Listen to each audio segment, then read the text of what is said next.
akan menyampaikan sedikit dari materi tentang statistika penyajian data. Sebelum masuk kepada pembahasan materinya, saya akan memperkenalkan terlebih dahulu saya dan beberapa teman saya. Perkenalkan, nama lengkap saya Gertrudis Keluhur. Di sini saya berperan sebagai moderator dari pemateri kedua. Adapun teman saya Maria Grisili Patama yang berperan sebagai materi pertama, Gisma Taneu berperan sebagai pemateri ketiga, dan Santilia Diagani berperan sebagai pemateri keempat. Kesempatan saya berikan kepada pemateri pertama untuk menyampaikan penjelasannya. Pengertian penyajian data. Penyajian data merupakan salah satu kegiatan dalam membuat laporan hasil penelitian yang telah dilakukan agar dapat dipahami dan dianalisis sesuai dengan tujuan yang diinginkan. Data yang disajikan harus sederhana, jelas, agar mudah dibaca.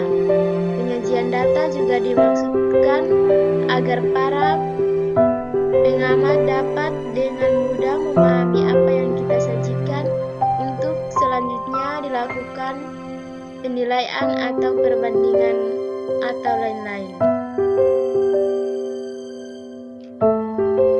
Penyajian data memiliki fungsi antara lain. Yang pertama, menunjukkan perkembangan suatu keadaan. Yang kedua, mengadakan perbandingan pada suatu keadaan. Adapun macam-macam penyajian data dalam bentuk tabel. Tabel baris kolam adalah tabel yang terdiri dari baris dan kolam yang tidak terdiri beberapa kategori dan bukan data kuantitatif yang dibuat menjadi beberapa kelompok. Yang pertama, semester 1 IPK 3,60, semester 2 3,80, semester 3 IPK 3,82, semester 4 3,91, semester 5 4,00, semester 6 4,00, semester 7 4,00. Yang kedua, tabel kontingensi merupakan bagian dari tabel baris kolam, akan tetapi tabel ini mempunyai ciri khusus, yaitu penyajian data yang terdiri atas dua faktor atau dua variabel. Faktor yang satu terdiri atas B kategori dan yang lain terdiri atas K kategori. Contoh, banyak murid sekolah di daerah Lombok Timur menurut tingkat sekolah dan jenis kelamin tahun 2013. Jenis kelamin tabel silang dapat terdiri dari satu variabel dan dua variabel.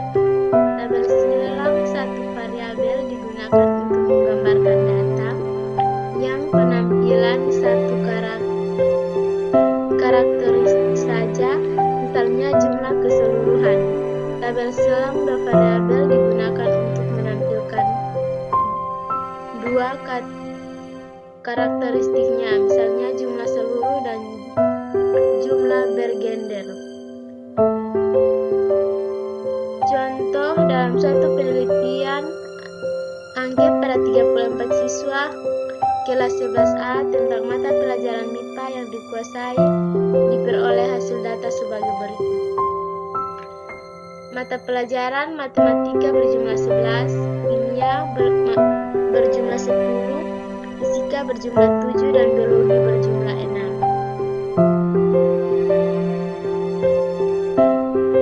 Mata pelajaran matematika siswa laki-laki 8 dan siswa perempuan 3, jadi jumlahnya 11.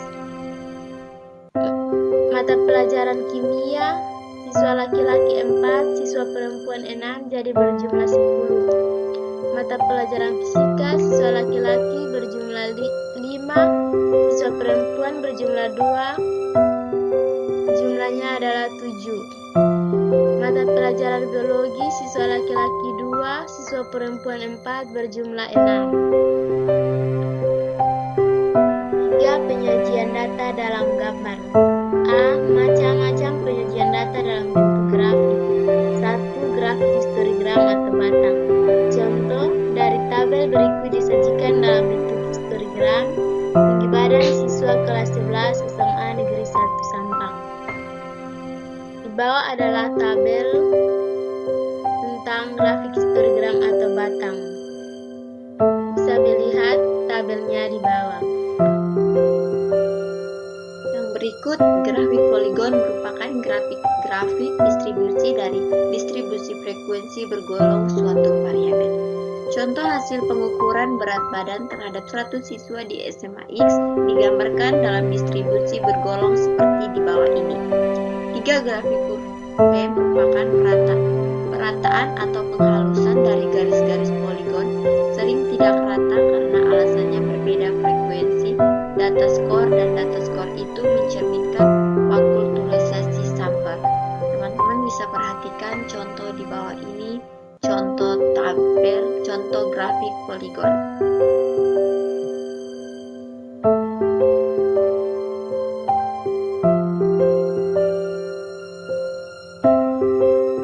Yang berikut, grafik garis di buta biasanya untuk menunjukkan suatu keadaan. Perkembangan tersebut bisa turun dan bisa naik. Contoh perkembangan nilai ujian matematika adit semester 1 tahun sebagai berikut. Ujian semester ke-1 sampai yang ke-5, hasil ujiannya 80 sampai 85. Ujian pertama 80, ujian kedua 95, ujian ketiga 60, ujian keempat 100, ujian kelima 85. Yang berikutnya, diagram lingkaran digunakan untuk membandingkan data dari berbagai kelompok. Contoh dari hasil penelitian mengenai pelajaran matematika dengan sampel 50 siswa di SMP Negeri 24 Pribumi diperoleh data sebagai berikut. Teman-teman bisa perhatikan dalam tabel berikut. Tabel terdiri dari nomor, penilaian, dan jumlah. Nomor 1 penilaiannya sangat suka, jumlahnya 12. Nomor 2 suka, penilaiannya suka, jumlahnya 13. Nomor 3 tidak suka, jumlahnya 19. Nomor 4 penilaiannya sangat tidak suka, jumlahnya 6.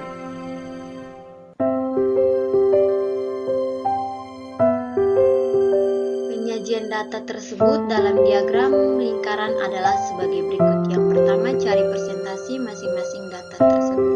1. Sangat suka, 12 dikali 50. Mohon maaf, 12 dibagi 50 dikali 100 sama dengan 24. 12 didapat dari jumlah sangat suka 50, jumlah seluruh siswa dikali dengan 100 itu 100%, karena di sini dicari persentase, maka hasilnya 24. Yang kedua, suka 13 dibagi 50 dikali 100 sama dengan 26. Yang ketiga, tidak suka 19 dibagi 50 dikali 100 sama dengan 38. Sangat tidak suka 6 dibagi 50 dikali 100 sama dengan 12. Yang kedua, cari luas sudut yang dibutuhkan untuk setiap data. Yang pertama, sangat suka 24 dibagi 100 dikali 360 derajat sama dengan 86,4 derajat. Di sini 24 itu hasil dari persentase dibagi 100 dikali 360 derajat. Dikali 360 derajat karena satu putaran lingkaran penuh itu nilainya 360 derajat. Yang kedua, suka 26 dibagi 100 dikali 360 derajat sama dengan 93,6 derajat. Yang ketiga, tidak suka 38 dibagi 100 dikali 360 derajat sama dengan 136,8 derajat.